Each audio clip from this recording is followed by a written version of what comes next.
Cette vidéo est faite pour me contredire par rapport à ce que j'avais dit il y a plusieurs mois, mais il y a un truc du trailer qui m'a fait totalement changer d'avis, vous allez comprendre très vite pourquoi. Bonjour à toutes et à tous, on m'appelle Steven et vous l'aurez compris, le trailer de Thor Love and Thunder a soulevé plusieurs questions que l'on a d'ailleurs déjà soulevées au travers de deux vidéos que je vous invite à aller voir si jamais effectivement vous posez quelques questions. On n'a pas tout abordé encore, mais une question persiste. Vous me la posez sur Twitter, vous me la posez en commentaire, certains sont interrogés. Je parle évidemment de la potentielle mort de Thor. Je vous en avais d'ailleurs parlé avec l'arrivée du personnage de Jane Foster qui a l'air de reprendre le flambeau par-ci par-là. Et si on met en parallèle en plus de ça que Marvel Studios depuis maintenant quelques années essaie d'incorporer de nouveaux héros pour virer la fondation Avengers de base, eh bien c'est vrai qu'on peut se poser quelques questions, notamment avec une séquence de ce trailer. Et là-dessus j'arrive donc avec cette vidéo avec mes idées sur la question, mais aussi mes théories et surtout une interview de Taika Waititi qui a tenu à donner des précisions là-dessus. Vous allez voir qu'il n'y a peut-être pas matière à trop s'inquiéter. Bref, installez-vous confortablement mesdames et messieurs et dos, on va tout décrypter, c'est parti.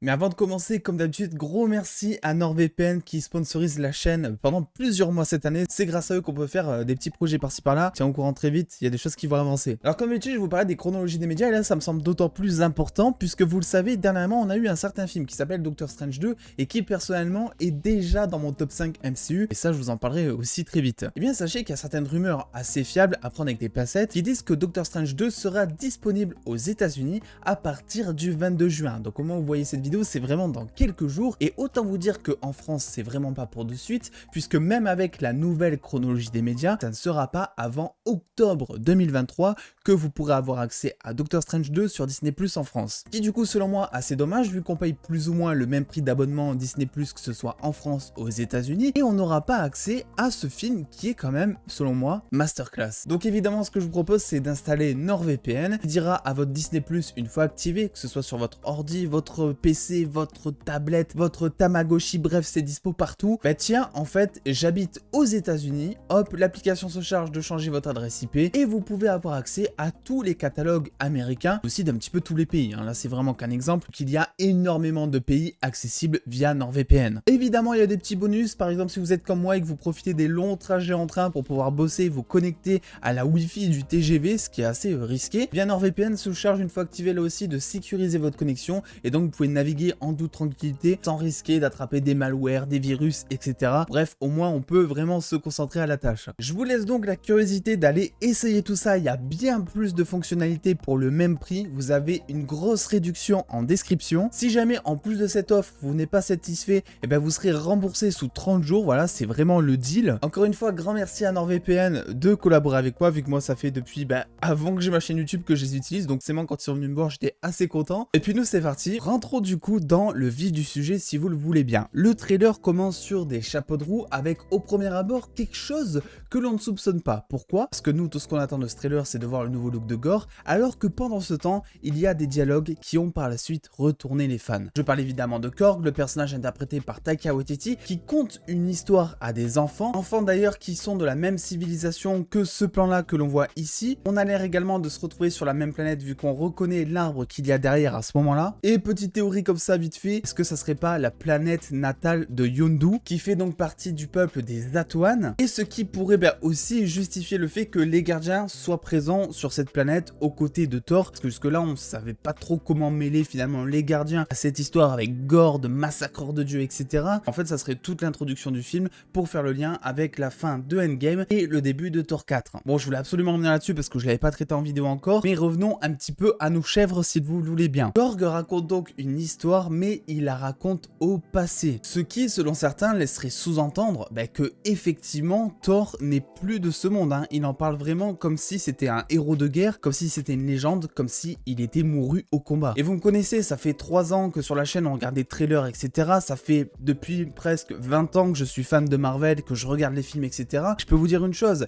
c'est que si Marvel place dans une bande-annonce un doute comme quoi Thor va potentiellement mourir, ça veut dire tout l'inverse, qu'il ne va vraiment pas mourir. Par exemple, juste comme ça, il y a plein d'autres choses à dire, mais sur la bande-annonce de Captain America Civil War, on avait donc War Machine qui était soi-disant mort. Et quand on a vu ça, on s'est dit jamais de la vie il va mourir. Si nous le montre dans un trailer, c'est que il est juste blessé, ce qui a été le cas. Bon, il a perdu un peu l'usage de ses jambes, ce qui est un petit peu un chouïa handicapant, même si des jambes dans une vie, c'est quoi au fond, je sais pas tellement ce que c'est. Mais grâce à la magie technologique et de la monnaie, de la moula de Stark, il a pu remarcher, et ça c'est le principal. Tout ça pour dire que avant même de partir dans je ne sais quelle interview ou autre, Thor, je ne pense pas qu'il sera mort, étant donné qu'il te place ça dans une bande-annonce, et donc je pense que tous les doutes que vous avez peut-être pour certains par rapport à la mort de ce dieu mythique, eh ben on peut l'abandonner, bien que il y a des questions à se poser, étant donné que Mighty Thor arrive et que tu peux te dire bon, du coup est-ce que ça serait pas le film qui va faire le passage de flambeau? Mais le souci c'est que bien que je vous disais à un moment à l'inverse, cette bande-annonce m'a fait me remettre en question parce que je me suis dit ok, jamais il va mourir si nous mettent ça dans un trailer, et on n'est vraiment pas arrivé à la fin du développement de personnage de Thor. On pense avoir fait le tour,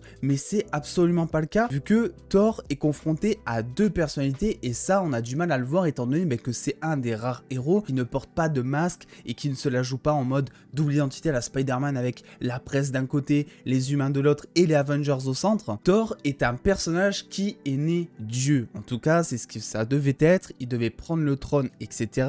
Donc en quelque sorte il n'a jamais mérité sa place, on va dire, à Asgard. Tout ça il a eu par lien de sang, même si c'est un très grand guerrier, et le seul moment dans les films où il se remet un petit peu en question, on va dire, par rapport à ça, c'est le moment où il est exilé d'Asgard, où il doit à nouveau mériter son pouvoir, où il doit à nouveau mériter Mjolnir. Suite à ça, Thor est toujours un petit peu imbu de sa personne, etc. Mais arrive Thanos avec Infinity War et Endgame, où là, Thor perd complètement confiance en lui, que ce soit du côté dieu, mais aussi du côté humain. Et ça, c'est une transition qui est à chaque fois exploitée dans chaque film. On a le côté humain en mode amoureux de Jane Foster, qui est principalement, voilà, c'est vrai, représenté par son amour envers Jane Foster. Et à côté, t'as tout le poids de sa responsabilité, et t'as l'impression finalement que, c'est ce qu'on te montre finalement dans Endgame, où Thor laisse totalement tomber son rôle de dieu, de roi d'Asgard, où il donne le lead justement à Valkyrie, qui est elle la reine de la nouvelle Asgard. En fait, t'as l'impression que ce film, donc Thor 4, va servir déjà d'une part à retrouver confiance en lui-même, et là je parle du côté humain, voilà, il se remet en forme, il arrive à vaincre sa dépression, son traumatisme face à la défaite de Thanos, justement lui qui se pensait pourtant intouchable et tout puissant, même si bon il a connu quelques difficultés, mais jamais autant. Et vu que là on va être dans un nouveau délire de dieu, etc., je pense qu'il sera re-question que Thor remérite sa place, ou en tout cas qu'il y ait une question d'envie de vouloir diriger Asgard, ou tout simplement de retrouver son trône et d'avoir cet aspect mythologique qui revienne au devant de la scène de Thor. Avant de passer à l'interview, je veux juste aller au fond de mon idée.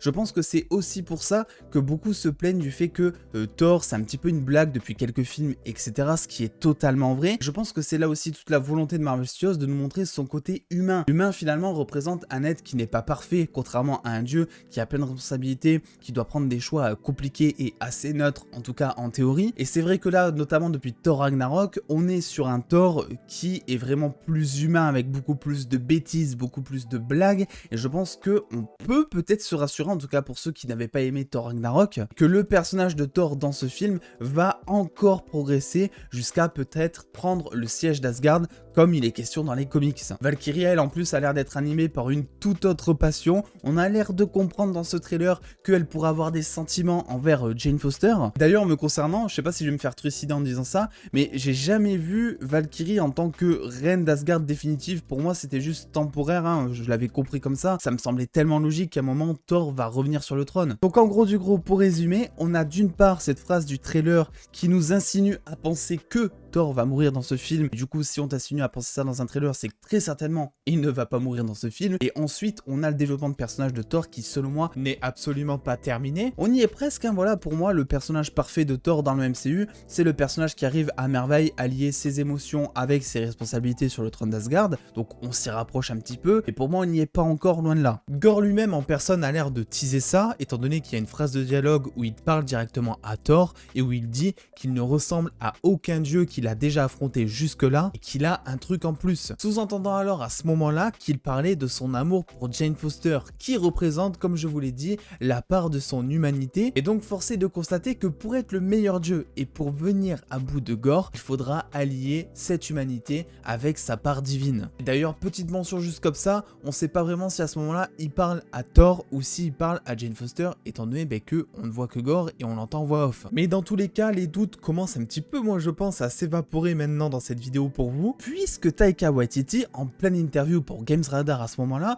a confirmé que selon lui, il n'y aura pas de passage de flambeau entre Thor et Jane Foster dans ce film, précisant bien évidemment, soi-disant, qu'il n'était au courant d'aucun plan de Marvel pour l'avenir, donc après Thor 4, mais qu'il ne pense pas qu'il y aura un cas de passage de flambeau entre Thor et Jane Foster. Je vous avoue que ça me dérange toujours de dire Thor et Jane Foster vu que les deux s'appellent Thor, mais c'est pour différencier en vidéo, hein, vous avez compris. Bon, pour être honnête, j'ai un petit peu de mal à croire déjà que Taika Waititi ne soit pas au courant de ce qui va se passer concernant l'arc scénaristique de Thor dans les projets à venir, en tout cas dans le flou, mais bon, ça c'est encore une autre histoire, parce que déjà il nous confirme que selon lui ce n'est pas le cas, ce qui veut dire que pour son film Thor 4 Love and Thunder, il n'a absolument pas prévu qu'il y ait un passage de flambeau et donc que Thor ne meure pas à la fin de ce film. Et en plus de ça, il y a un autre élément, c'est qu'il nous donne une réponse précise à cette question. Est-ce que Thor va mourir? Est-ce qu'il va y avoir un passage de flambeau? Là où voilà, si vraiment il y avait un doute, ou en tout cas s'il voulait l'exploiter pour faire peur aux fans, ou pour teaser les fans, eh ben il dirait « Ah, je sais pas,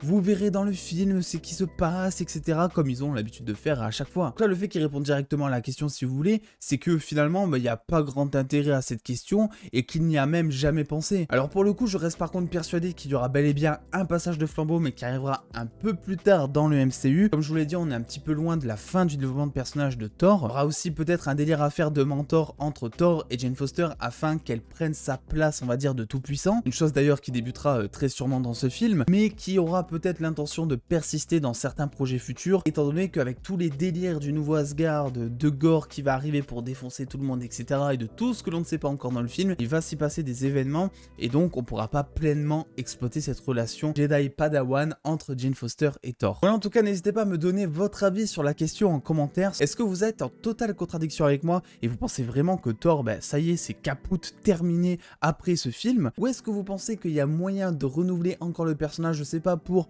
1, 2, 3 projets, peut-être, soyons optimistes? N'hésitez pas à venir me suivre sur les réseaux sociaux, Twitter, Instagram pour avoir toutes les news en avance. Mettre le petit pouce bleu évidemment si cette vidéo vous a plu. Et en attendant les dos, prenez soin de vous, faites-vous bien kiffer. Des bisous les dos.